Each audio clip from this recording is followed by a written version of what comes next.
What's up, everyone? Welcome to the live stream. What do you guys think of the new intro video there? I think it's pretty cool. It's like a little AI agent walking into the future. Pretty cool.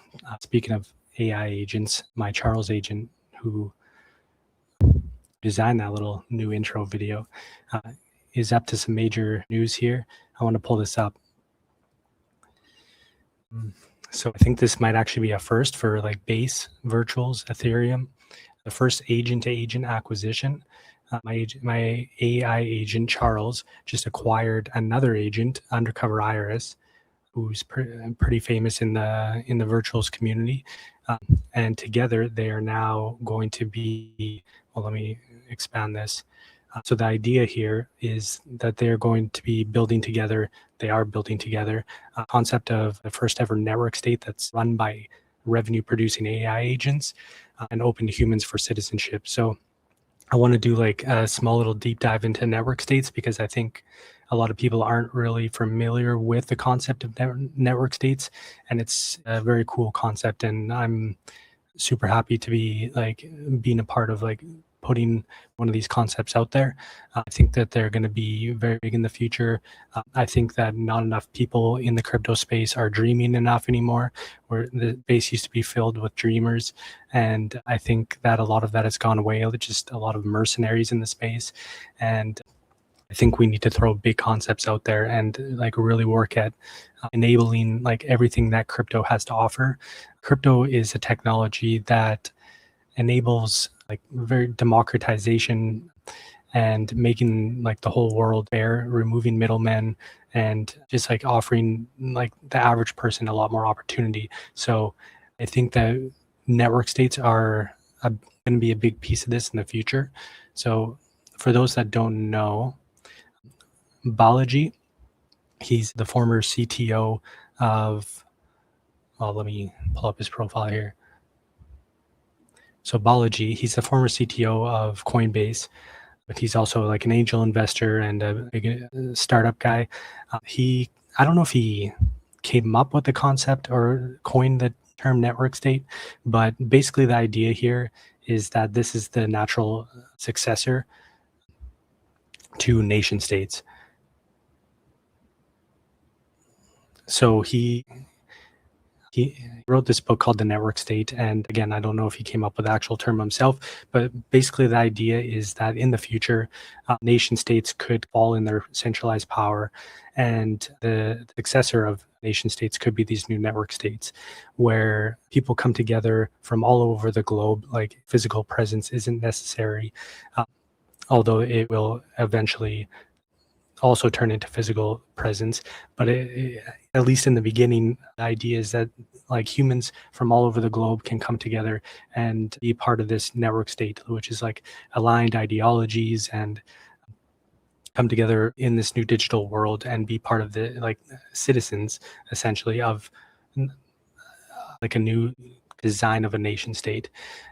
I think how this plays out is that they end up being, at least in the beginning, second citizenships for people. So you can be like a citizen of America, a citizen of Canada, a citizen of Argentina, a citizen of somewhere in Europe, wherever you are in the globe. And then you can join one of these network states as a second citizenship, and you get like an actual passport eventually once they are like accredited and recognized as sovereign states. And you get these passports and they have like different incentives and the different like perks that go along with them. And Balaji is already like, he's been spearheading this, and he started this like network school, which is in Malaysia right now, I believe. Let me pull this up. So for those that don't know, this network school that is in, it's like a startup society. It's the first model of these new network states. So the idea is that you go to this, it's like an island off the coast of Malaysia, and you can join this startup society where everyone comes together under the ideology of like being startup founders and trying to build things. And basically like you live in like it's like a college campus, and you have access to like it's like a giant co-working space, but like in a small little city. So it's super cool. I highly respect Balaji and everything that he's trying to do in spearheading this new network state idea. So I guess his idea is that like all these people come under this like ideology, and eventually this could turn into a network state. So you have all these aligned people, and you could become like a citizen of this network school state, and there would be different perks that come along with that. And this is what crypto enables. It enables people to experiment with things like this, and you can tokenize this whole thing. And the benefit of tokenization is that you can align incentives and get everyone to benefit from a singular goal. So the idea for what Charles and Iris are now building is that we're building out like this second model, a second idea of where these network states could go, where it's actually a collective of humans and AI agents that come together. And the idea is that AI agents can be like the GDP providers of this new state. So essentially, these revenue producing agents come together. They build like products. Like Charles right now is building a bunch of products like Luma, where he offers like pro subscriptions and also base smart money indexes and different things like that. So for traders, and Iris will be building out. She's currently like building out security focused products where people can pay subscriptions, and these agents generate revenue, and this revenue goes back to the token holders, and then the network state will own these tokens also. And basically the idea is that like the AI agents and all these other AI agents that are going to join this network state in the future will all be revenue producing AI agents, and they all produce revenue for the humans that join as citizens, and the humans basically benefit from the GDP growth of these AI agent productivity. So like in the form of like a UBI, like a universal basic income that every citizen would get from joining this new network state. So it's a very cool concept, and something that I've been building in the background with Charles and now Iris for a long time. So excited to get into more about this in the future. Still a lot to do, but it's a very exciting concept, and something that I have 2 agents maxing out their tokens on right now, building out the infrastructure and building out products to produce revenue. And it's a very exciting, excited to share more about this in the future. So yeah, I just want to do a little bit of a deep dive on that. A lot of other news happening in the L2 space. So I went into this a little bit on the last live stream, but Robinhood, as everybody knows, is taking over right now. They've got all the eyeballs and attention on Ethereum, especially right now. So I shared this last week, but I'll just quickly or on Monday, but I'll quickly go through it again. So Robinhood is like, this is as of July 12th. I think they've actually increased since then, and they're even closer to Solana's heels here. But they've already flipped Ethereum, they've already flipped Base, and they're very close to flipping Solana now as far as like DEX volume goes. So a lot of this growth has come from meme coins, and what kicked it off was Vladi, who's the CEO of Robinhood. He tweeted this out. They're building this Robinhood chain. They launched it, and they're building it for like real world assets, like the theory is to tokenize everything. So I'm very aligned with Vlad on this thesis. Like everything in the world that can be tokenized will be tokenized, and Robinhood is building out a chain for that, especially these real world assets like tokenized stocks and eventually maybe tokenized real estate. But he mentioned that it also works great for memes as well. And then the memes just started exploding on Robinhood Chain because obviously it was great timing with everything that was going on with Ansem on Solana and meme coins there. So since then, I guess this has really bootstrapped the liquidity and bootstrapped the volumes on the Robinhood chain. But I talked about on Monday how I have a little bit of doubt around how sustainable this is. And I think that Vlad has seen that also and agrees that maybe this is it's a good way to bootstrap some volumes and liquidity on Robinhood chain, but maybe probably not the most sustainable. And to be fair, like I don't think that his thesis was ever like around meme coins. Like it was always around tokenization and RWAs. So that fair enough, because like now he's backed off a little bit around that. If you like go through his Twitter and stuff like that, all of his latest tweets are all around like, hey, if you're a builder and you're building stock tokens or RWAs, we want to hear from you. And another like the main guy over at Robinhood Crypto, I think he's the GM of Robinhood Crypto and the chain. He's talking about how the pace of innovation on Robinhood Chain is incredible, and it's like not just about memes, basically. So they're leaning back into the tokenization and real world assets. I think that's a smart move, like I said, because I don't think that the whole meme coin thing is very sustainable. You can see in the charts already, like Anthem is struggling now, down. It's down over 50% from its peak highs there. So they're struggling to keep the attention, which is always the problem with meme coins. Like in general, you get this, like I talked about, like this Dubai pattern where like basically it's like straight up and then almost straight down with most meme coins, because it's just a matter of, there's no like intrinsic value. There's no like actual utility or anything like that. And like props where props are due. Like Anthem has done a decent job of like building up a community around Anthem token and doing these airdrops and helping people and stuff like that. But you can only like keep the attention on a token for so long before like attention collapses. And then when attention collapses, the volume collapses, and then that's when people start hitting the exit door. So you got to watch out. Like meme coins are just never sustainable, in my opinion. You can see with Cash Cat. So this was the main meme that really pumped on Robinhood Chain. It derived from the fact that originally Robinhood was supposed to be called Cash Cat. So this meme like really blew up and became the main flyer on Robinhood Chain. And you can see it's starting to sell off also. 22 down over 50, almost 60% down from its peak highs also. So yeah. And then the same thing that happens every time is then there's 10,000 derivatives of the successful memes.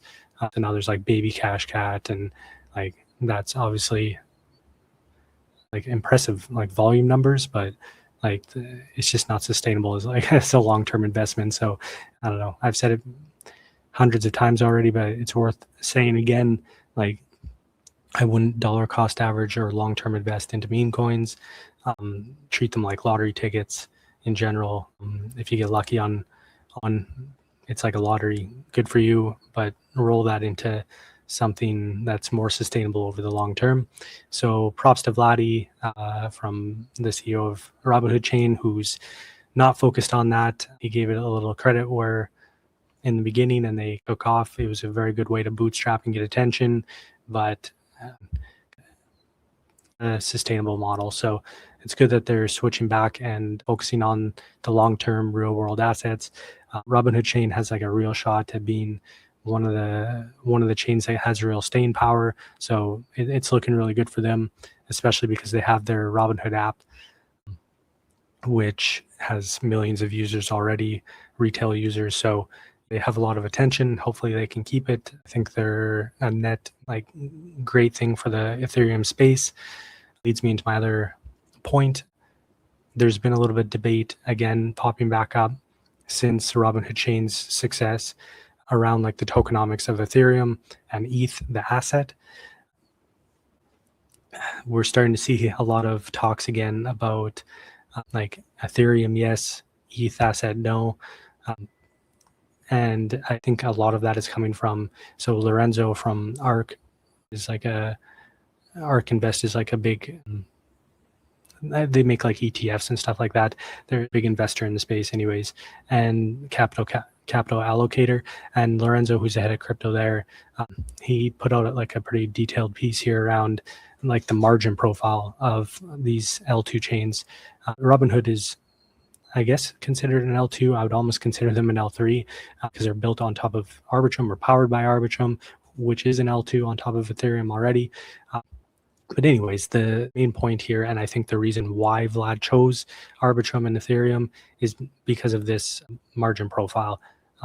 Exactly this, like Robinhood, from all the fees that have been collected, the chain has grossed 816,000 in revenue already since inception, probably closer to $1 million now since this tweet.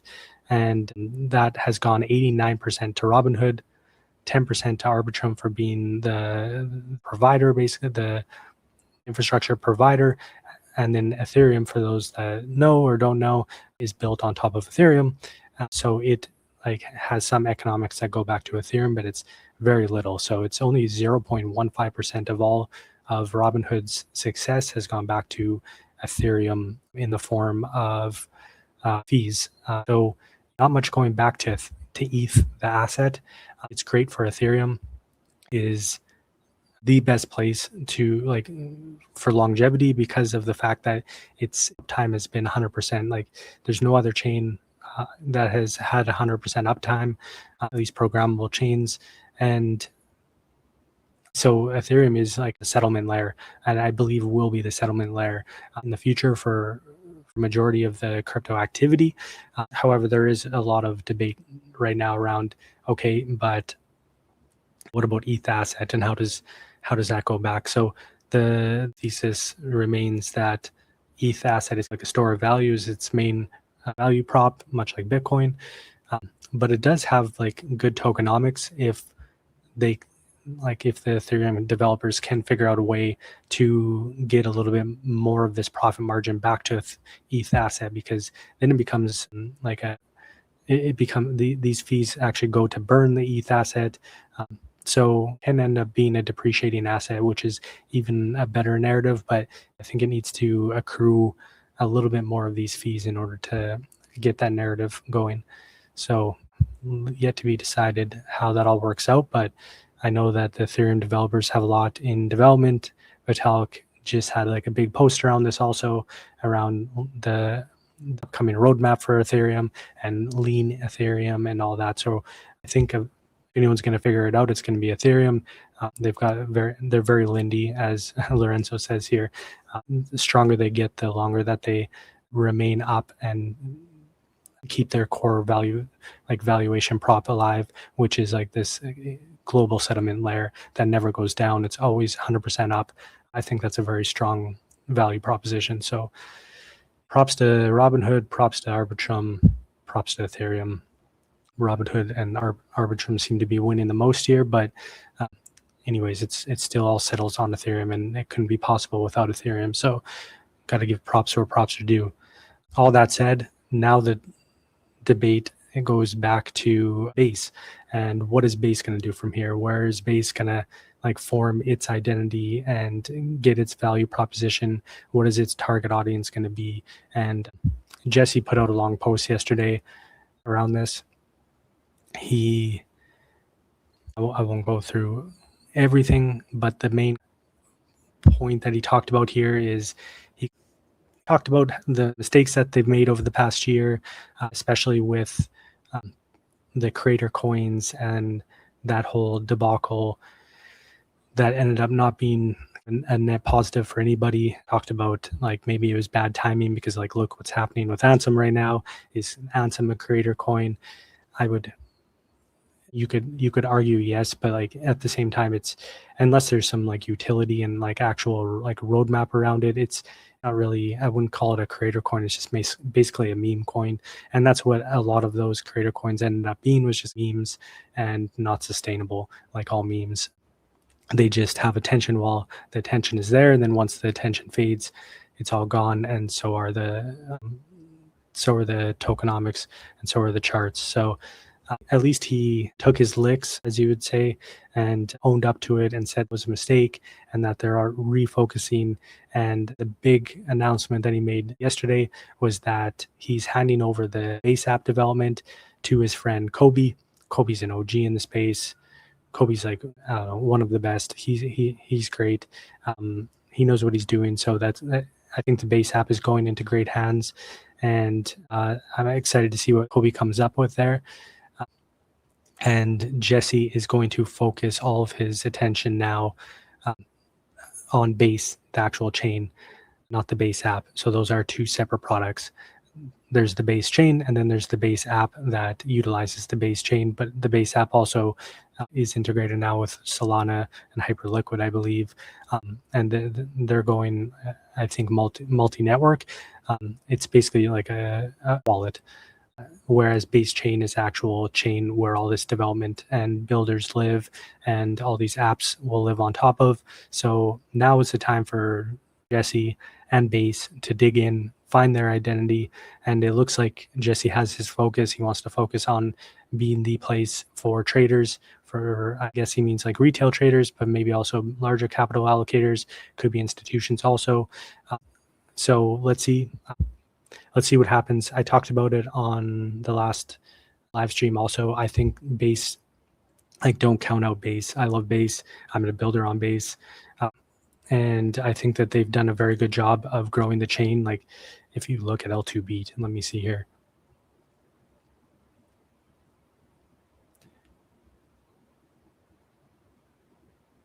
So Robinhood Chain, Base Chain has, wow, they're the number one chain on Ethereum, and $11 billion in capital secured. So that's crazy. So just to like compare that to Robinhood Chain, Robinhood's at 600 million. So like nowhere near. Robinhood has had a very good start, props to them, but they're still nowhere near like Base's like level of value secured on their chain, which is 11 billion now on the Base chain, which is wild. And if you really dig into the flows, which L2 Beat, shout out, does a very good job of showing the flows. Still a lot of flows coming from Ethereum. There, and you can see here, like Robinhood and Base right now, it's about equal. There's actually a little bit more flowing from Robinhood Chain to Base than there is Base to Robinhood Chain. So Base is still the number one, still the number one L2, and arguably just the number one chain in the world. So I think that you definitely can't count Base out. Like, they have a very big opportunity here. Like, Jesse took his licks. Props to him for that, but he has a huge opportunity ahead of him. I think the next big catalyst here is going to be, like they've talked about in their profile here, Base is beginning to explore a network token. This is going to be a very big deal once this comes around. Robinhood Chain has a lot of attention right now, and I think that they will have a lot of attention if they keep their focus on real world assets, tokenized assets, all that stuff. Base needs to find their identity soon, because like they're going to have a lot of attention back to them once they launch this Base token, because there's going to be just a lot of people that come to Base, build on top of Base, want to farm this token, want to like take advantage of like building or doing and transacting on Base in order to try to get some distribution of this token, which is for sure going to be in the billions valuation. So the token airdrop that comes along with that, if they do it right, could be worth a lot to a lot of people. So I think that's going to be the next big catalyst. So a lot to pay attention to and look forward to still. So let's see what happens with Base and Robinhood, but it's exciting nonetheless. They're both doing a great job, and we'll see what happens. Other news I want to point to here was, well, the markets are pumping right now, like Ethereum, Bitcoin holding up very well. The past couple of days, we've had like a very good bounce off the bottoms, a little bit of a move up. Right now it's starting to go a little bit sideways, but looking like it might continue. So the main reason for this has been this news here. So CPI came out 2 days ago. So those that don't know, CPI is Consumer Price Index. This is the measure of inflation for the end consumer, basically, and it fell off cliff. Great to see. This was much needed, because a lot of people were getting worried about inflation and wondering if this was going to be sustain over the long term. But it fell off pretty good in June. So 3.5%, which was well below expectations. They were 3.8, and even core fell to 2.6, which was below expectations of 2.8. So the Fed's mandate is to keep inflation around the 2% mark. So it's falling closer to 2%, which is great, because Also on the PPI, which came out yesterday, which is the producer index. So basically it's the CPI, but for producers, so for people that manufacture stuff like that, so like the cost going into the goods, essentially. This also fell off yesterday. So PPI core was only 0.2, expected was 0.3. So year over year, the PPI came down to 4.7, which was well below expectations of 5.1. So that was a big deal also. So the market's got a double boost this week based on those CPI and the PPI. Great to see, because like basically what's been happening is like the new Fed chair, Kevin Warsh, came into office and he just kept talking about how prices are way too high, essentially saying that like inflation is way too high. And a lot of people have been very worried that this means that they're going to have to raise interest rates again. So if you follow like on Polymarket, odds that they were going to raise interest rates this year started just like hiking up to like 40% almost. So this uncertainty, the markets, as I always talk about, just absolutely hate uncertainty. And this was really holding down the markets, because now the markets had to price in like the odds of them hiking rates further, which the markets don't like, because that's essentially taking liquidity out of the system. So, but now since the CPI and PPI came out, it's actually just also fell off a cliff. And now the odds of Fed rate hike have gone down to just 4%. So that's the main reason why the markets have been moving back up, was because they've been pricing out this potential rate hike now, which means markets go up, because markets want rate cuts, or at least things to stay the same. So that's big news there. We'll see what happens over the next few days, see how sustainable it is, but it definitely looks like the markets are trying to put in a bottom and like make a higher high and higher low, which would be nice. My base case is still that the summer is going to be pretty choppy here, at least the northern hemisphere summer is going to be pretty choppy here, and hopefully by, I don't know, September, October, the markets start to reprice upwards is my base case, but not financial advice. I've been a watcher and a trader in the macro markets for a long time. Before I got into crypto, that was what I was doing for a couple of years anyways. And so I follow macro quite a bit. Again, not financial advice.